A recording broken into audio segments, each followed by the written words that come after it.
When I did my 4.7-mile prayer walk around Capitol Hill 15 years ago, one of the properties I walked by was an old abandoned crack house at the corner of 2nd and S Street.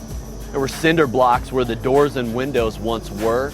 The brick walls were painted a hideous green color and covered with graffiti. That crack house is now Ebenezer's Coffee House, one of the most popular coffee houses in Washington, D.C.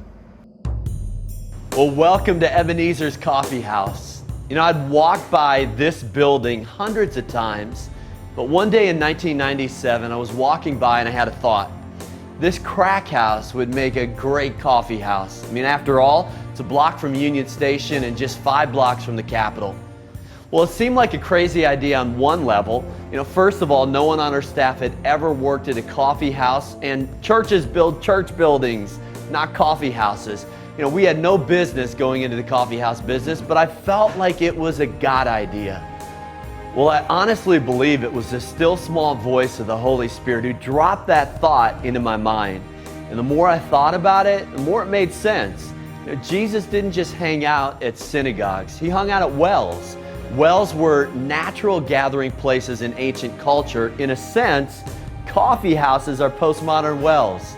The only difference is that we draw shots of espresso instead of drawing water out of a well.